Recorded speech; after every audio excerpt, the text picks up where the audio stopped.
प्रवेश दर्शकबिन तपाईले देख्न सक्नुहुन्छ यहाँ प्रहरीहरूले यहाँ प्रदर्शनकारीहरू यहाँ भित्र प्रवेश गरिसकेका छन् भने यति बेला प्रहरीले उहाँलाई रोक्ने प्रयास गरिरहेको छ। उहाँले हस्पिटल तोडफोड गर्ने प्रयास गरिरहनु भएको छ। यति बेला यो किस्ट अस्पताल परिसरमा तनावपूर्ण अवस्था सिर्जना भएको छ।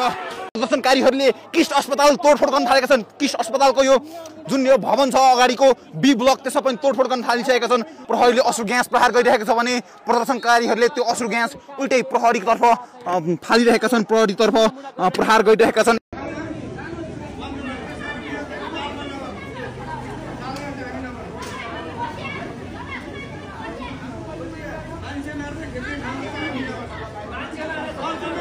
शिक्षण अस्पतालमा सुत्केरीको मृत्युपछि आफन्तले ढुङ्गा मुढा सहित गरे तोडफोड। दर्शकबिन ललितपुरको इमाडोली स्थित क्रिस शिक्षण अस्पतालमा उपचारको क्रममा एक सुत्केरीको मृत्यु भएपछि आज सोमबार पनि अस्पताल परिसर तनावग्रस्त बनेको छ। गत शुक्रबार मीना राईको मृत्यु भएपछि अस्पतालको लापरवाहीले ज्यान गएको भन्दै आक्रोशित आफन्त तथा परिवारका सदस्यहरूले लगातार दोस्रो दिन प्रदर्शन गरेका छन्। प्रदर्शनका क्रममा आज आक्रोशित भिडले अस्पताल परिसरमा ढुङ्गा मुढासहित तोडफोड गरेको छ। अवस्थालाई नियन्त्रणमा लिन अस्पताल बाहिर र भित्र बाक्लो संख्यामा सुरक्षाकर्मी परिचालन गरिएको छ र प्रहरीले अस्पताललाई घेराउ गरेर राखेको छ। मृतकका आफन्तहरूले अस्पताल प्रशासनले घटनाबारे अहिलेसम्म संवादका लागि समेत नबोलाएको भन्दै थप आक्रोश व्यक्त गरेका छन्। हिजो आइतबार सामान्य तोडफोड गरेका उनीहरूले आज उग्र रूपमा प्रदर्शन जारी राखेका छन्।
किस्ट हस्पिटलमा एउटा प्रेग्नेन्ट महिलाको ज्यान गएको कारण आज त्यहाँ मृतकको आफन्तबाट तोडफोड भएको छ। मृतक मीना राईको नर्मल डेलिभरी हुँदा पनि धेरै ब्लिडिङ भएको र ब्लिडिङ भएको 2 घण्टासम्म हस्पिटलले मीनालाई वास्ता नगरेको हुनाले ज्यान गएको भनी मीनाको आफन्तले हस्पिटलमाथि आरोप लगाएका छन्। साथै ब्लिडिङ भएर अति नै भएपछि मात्र रगत खोज्न पठाइएको र रगत खोज्न जाँदा चाहिँ मीनाको अलरेडी डेथ भइसकेको कुरा चाहिँ हस्पिटलले लुकाएर राखेको चाहिँ आफन्तले खुलाएका छन्। मीनाको रिलेटिभ्सहरूको अनुसार उनीहरूले यसको कारण बुझ्न हस्पिटलसँग माग राख्दा चाहिँ उल्टै पुलिस बोलाएर दमन गर्न खोजिएको थियो र हस्पिटलबाट केही रेस्पोन्स नआएपछि चाहिँ आजको प्रोटेस्टले उग्र रूप लिएको थियो। यो इभेन्टमा एक्ज्याक्टली के भएको थियो त्यो चाहिँ सायद इन्भेस्टिगेसन पछि थाहा होला, तर हस्पिटलले साँच्चै नै हेल चेक्राइ गरेको हो भने यो चाहिँ एकदमै दुःखद कुरा हो। दर्शकबिन तपाईले देख्न सक्नुहुन्छ यहाँ प्रहरीहरूले यहाँ प्रदर्शनकारीहरू यहाँ भित्र प्रवेश गरिसकेका छन् भने यति बेला प्रहरीले उहाँलाई रोक्ने प्रयास गरिरहेको छ। उहाँले हस्पिटल तोडफोड गर्ने प्रयास गरिरहनु भएको छ। यति बेला यो किस्ट अस्पताल परिसरमा तनावपूर्ण अवस्था सिर्जना भएको छ। दर्शकबिन क्रिस्ट अस्पतालमा हेर्न सक्नुहुन्छ तपाईहरुले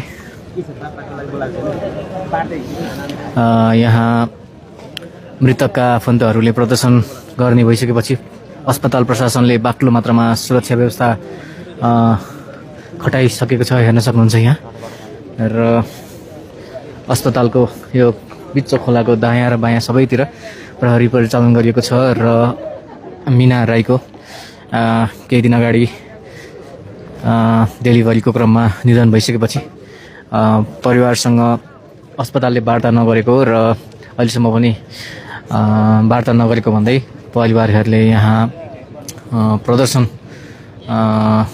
गर्नको लागि उपस्थिति भइरहनु भएको छ। हेर्न सक्नुहुन्छ र त्यसलाई मध्यनजर गर्दै अस्पतालले ठुलो मात्रामा प्रहरी परिचालन गरेको छ र यहाँको गर्खो किस्ट शिक्षण अस्पतालको ताजा अवस्था तपाईँहरूलाई देखाउँदैछौँ हामीले, हेर्न सक्नुहुन्छ।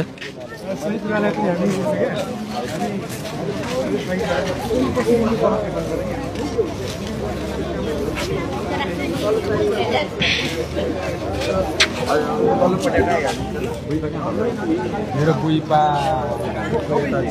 मेडिकल माफिया मुर्दाबाद मुर्दाबाद मुर्दाबाद मेडिकल माफिया मुर्दाबाद मुर्दाबाद मुर्दाबाद ज्यानमारालाई कारबाही गर कारबाही गर कारबाही गर ज्यानमारालाई कारबाही गर कारबाही गर कारबाही गर मेडिकल माफिया मुर्दाबाद मुर्दाबाद मुर्दाबाद मेडिकल माफिया मुर्दाबाद मुर्दाबाद मुर्दाबाद मेडिकल माफिया मुर्दाबाद मुर्दाबाद मुर्दाबाद मीना राईलाई न्याय दे न्याय दे मीना राईलाई न्याय दे न्याय दे न्याय दे मीना राईलाई न्याय दे न्याय दे न्याय दे मीना राईलाई न्याय दे न्याय दे न्याय दे मेडिकल माफिया मुर्दाबाद मुर्दाबाद मुर्दाबाद मेडिकल माफिया मुर्दाबाद मुर्दाबाद मुर्दाबाद सामान्य दिइदिनुभयो जसको कारणले मान्छेको महत्त्वपूर्ण जिन्दगी मिलेको छ। हामी अत्यन्त मर्माहत छौँ र यस्तो किसिमको मान्छेको ज्यान लिने अस्पतालहरू किस्ट हस्पिटलमा अहिले यत्रो ठुलो आन्दोलन भइरहेको छ, एकदम टोटफोर भइरहेको छ। तपाईँहरू भिडियो पनि हेर्न सक्नुहुन्छ। एटिएम बुथदेखि लिएर गेटदेखि लिएर सबै टोटफोर भइसकेको छ।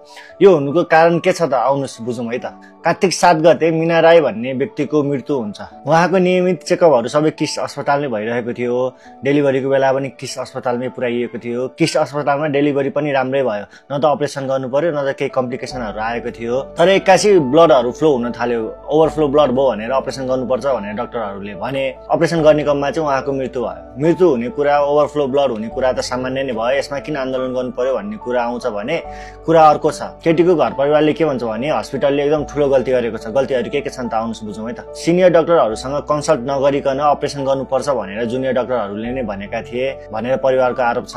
सामानहरू वा ब्लडहरू पूर्व तयारी नगरिकन अपरेसन थिएटरमा लगियो भन्ने कुरा पनि छ। अपरेसन थिएटरमा ब्लडहरू चाहिन सक्छ भन्ने कुराहरूको ज्ञान अगाडि दिएन र ब्लडहरू तयार गर्नु भनेर पनि इन्फर्मेसन दिएन। अपरेसन थिएटरमा ब्लड नपुगेर मान्छे मर्यो भन्ने कुराहरूले दोष लगाएका छन्। अनि अर्को महत्त्वपूर्ण कुरा के छ भने सरकारले वा अथोरिटीहरूले न त हस्पिटललाई तिमीहरू जिम्मा लिनुपर्छ यसको विषयमा भनेर भनेको छ, न त डाक्टरहरूलाई तिमीहरूले यस्तो गल्ती गरेर चाहिँ यस्तो भएको छ भनेर भनेको छ। त्यही भएर नै परिवारहरूलाई चित्त नबुझेर 2-3 दिनदेखि आन्दोलन गरिरहेका थिए। तर आज भने चाहिँ उनीहरूको आन्दोलन ब्लास्ट भएको छ।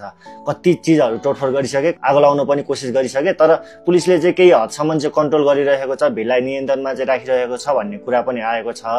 अब वास्तविकता के हो यो बारेमा अनुसन्धान हुनुपर्छ। सरकारले यसमा पाइला टेकेर यसको निचोड निकाल्नै पर्छ, नत्र यो आन्दोलन त ठुलो हुने देखिएको छ। मीना राईको आत्माले शान्ति पाओस्, हार्दिक श्रद्धाञ्जली छ। पछाडि पनि हाम्रो जेन्जी पुस्ताहरू पछाडि पनि हुनुहुन्छ। शान्तिपूर्ण आन्दोलन गरौँ, प्रहरीलाई दमन नगरौँ है। प्रहरीले ढुङ्गा हाम्रो आवाज चाहिँ क्रान्ति लिएर नै हो, यो कुनै ढुङ्गा गर्ने होइन। यहाँ अहिले वार्ता नयाँ अर्को वार्ता टोलीको तयारी भइरहेको छ र विशेष गरी खोटाङ्गे नेताज्यूहरूलाई चाहिँ अगाडि सार्ने कुरा गरिरहेको छ। यहाँ भने फेरि प्रहरीले चाहिँ निकै माथिसम्म पनि अहिले टोलेर ल्याएको इमाडोल पुऱ्याइसकेको छ। यो गेटमा पनि कतिपय आउनु पर्ने हुन्छ, बाटो अवरुद्ध हुन सक्छ। त्यसकारण पछाडि आइदिनु होला है, संयमित भएर पछाडि आइदिनु होला।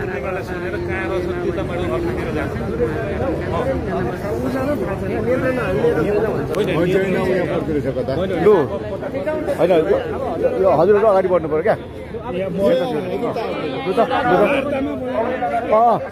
होइन वार्तामा बोलायो कि हजुरहरू अगाडि बढ्नु पर्यो क्या। यहाँ होइन नि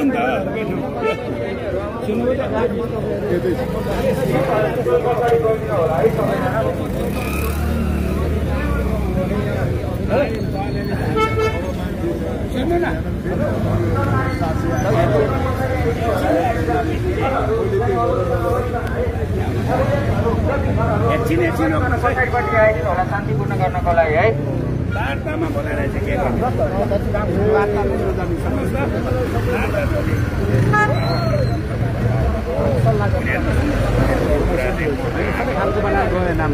सबै खालको सहभागी हो।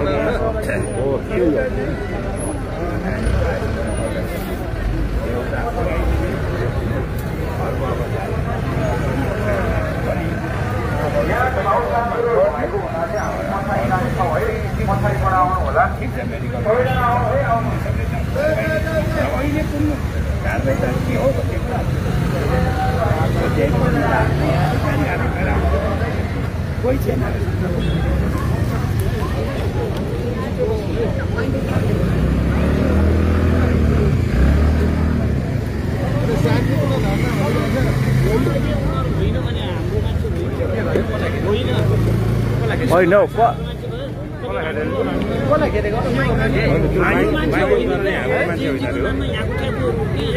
माइकिङ गर्दैन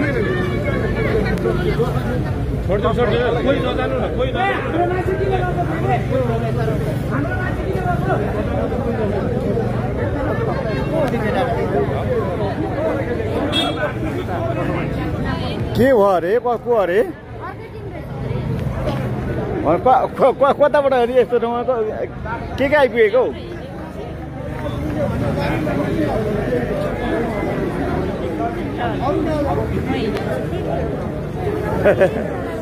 यहाँनिर माइकिङ गर्दै आएको भाइहरू चाहिँ फेरि हाम्रो खोटाङको टिम भन्दा पनि फरक अरे हौ के हो कुरै बुझिएन यो चाहिँ जेनजी पुस्ता भनेर माइकिङ गर्दै थिए अब यो हामीले हाम्रो यहाँ जेनजी भन्दा पनि पीडित परिवार हो पीडितहरूले चाहिँ यहाँनिर चाहिँ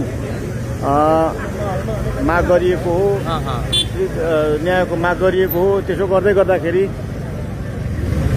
कसैले नचिनिएको भाइहरू भन्ने कुरा बुझियो